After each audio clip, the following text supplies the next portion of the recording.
Fitness Club LLC is the parent company. Today, we're going to go through the 7 methods of use. By now you've received your Inertia Wave. You have the Inertia Wave in your kit. The complete kit comes with rail straps, carabiner. So I'm going to assume that you watch the creative ways to anchor your Inertia Wave so you know exactly how to hook it up. Belly button high, belt buckle high, roughly, minimum 24 inches apart to 36 inches. So between 24 and 36, that's your choice, wherever you're hooking it up. Here's what we're going to do. Your feet should be spaced no further than 12 inches apart with knees spring-like and bent. The body has a flexed ankle, knee, and hip. Hold the end caps of the Inertia Wave securely and start to gently spring the length of both tubes simultaneously as you were shaking water off your hands. Rhythm, do not muscle it. The method of the Inertia Wave is oscillating spring-like up and down continuous pattern. All the energy comes from the center of the tubes. Do not let it hit the ground.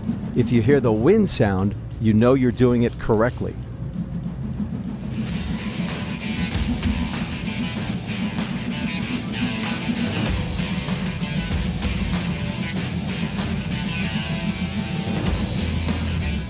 You were just watching the method called the Inertia Wave. As fast as you can, as hard as you can, under your active control, never letting it hit the ground. When you hear the wind sound, you know you're doing it properly. Okay, now we're going to go into the Hero Wave, a tribute to our veterans. The Hero Wave is going to sound like a drum roll. Here's what I want you to do. Your feet should be spaced no further than 12 inches apart with knees spring-like bent. Hold the end of the tube securely and start to spring the tubes as if you were recreating the motion of a drum roll. The center of the tubes will hit the ground. The method of the Hero Wave is a spring-like up and down continuous drum roll pattern with each tube moving in opposite direction. Right, left, right, left, right, left. One at a time. The tubes must hit the ground.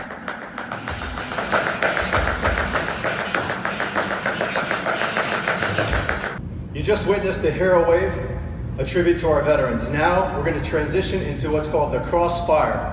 Some of you know it as anti-rotation, anti-twist for the oblique system. There's 2 versions.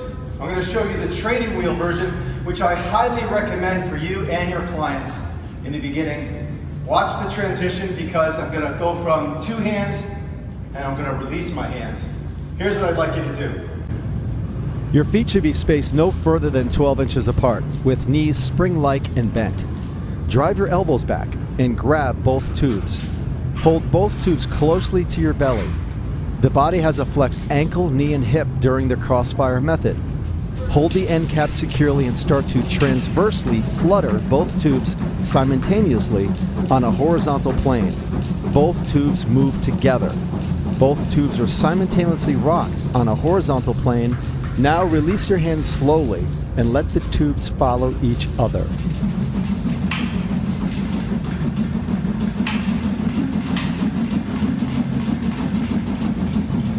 We're going to show the crossfire from a different angle. So you can see the tubes flutter transversely with one another, side to side, going across that tabletop. Drive your elbows back. Spring-like. Bring the tubes into your belly, holding each tube, both hands. Flutter those tubes side to side so they follow each other. Now we're going to get ready to slowly release our hands, a tube in each hand. And that's the advanced version of the crossfire.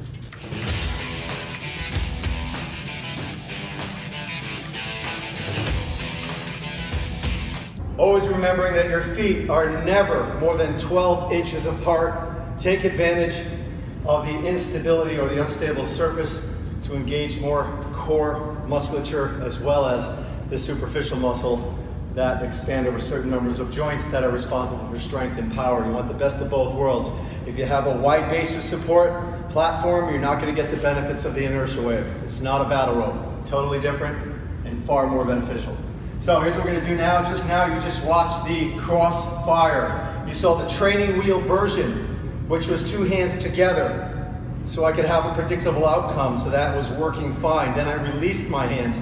That's where the cognitive value comes in. If you get to a point where you release your hands, that's the more beneficial way. I'm going to show you the thunder slap. The thunder slap is the inertia wave, only you're going to put more energy into the tubes. Please do not muscle this. Keep it rhythm, smooth, and coordinated. Thunder slap looks like this.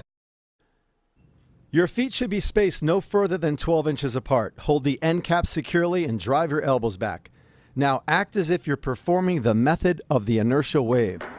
The method of the thunder slap is a spring-like up and down pattern. As the speed builds in the tubes, slap them together on the ground. Keep the slap and keep the momentum.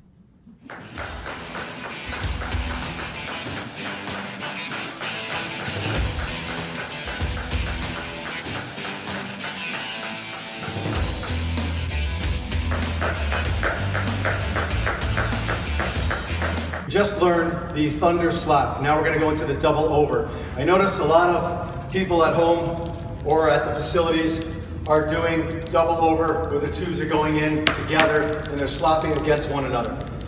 Double over is circumduction. We're going to go left hand, clockwise, small circle.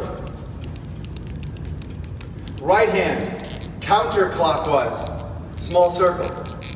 Then we're going to try to transition right, left, right, left, right, left, right, left, right, left. Small circles where they don't go into each other. Once you get the hang and the coordination of going right side, left side, what I'd like you to do is try to have them go over each other. Hence, double over. Here's what I'd like you to do. Your feet should be spaced no further than 12 inches apart with knees spring-like and bent. Slowly start to rotate your right hand counterclockwise as your left hand clockwise. This is circumduction, fluttering one tube over the other.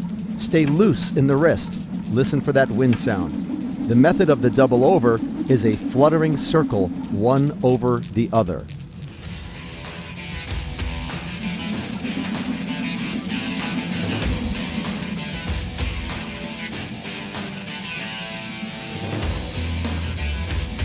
You just watched the double over, one of the 7 methods. We're now going to go into what's called the super typhoon. In my opinion, as the creator of the inertia wave, it's the most difficult one because you're transitioning from that sagittal plane, quarter turn to the right, and you're getting that anti-rotation engagement, especially from the oblique system. So it's very beneficial. Here's what we're going to do, is not drop the tube. Leave that in there. So here's what we're going to do. See, we're all human. Take both tubes like you're doing the crossfire. These tubes follow one another transversely. They're going to flutter and follow each other. Only we're going to take a quarter turn.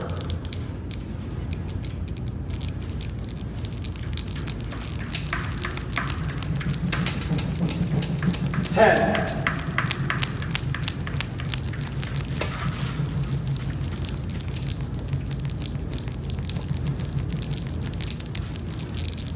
You have the idea? Here's what I want you to do. Your feet should be spaced no further than 12 inches apart with knees spring-like and bent. Set your hands holding the tubes directly in front of your sternum, elbows in tight. Anywhere from 2 inches to full arm length out from the body. Holding the tube securely, flutter both tubes just like the crossfire. The method of the super typhoon is like the crossfire, resulting in an oscillating spring-like transverse force.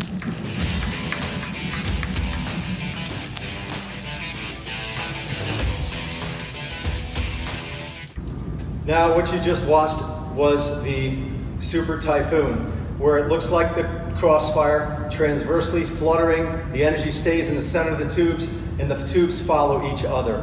In regards to core engagement, energy systems, cognitive skills, and caloric expenditure, this by far beats all the 7 methods. It's called the oxygen thief, hence it really does kick your butt. So here's what we're going to do. Your feet should be spaced no further than 12 inches apart with knees spring-like bent. Hold the end cap securely, build the speed in the tubes as they slap the ground. The oxygen thief has the same pattern as the thunder slap method. continuously slapping the ground at a jump squat several inches off the ground. The user is in the air as the tubes slap the ground. The user will repeat this method several times based on when they want to jump and the tubes hit the ground.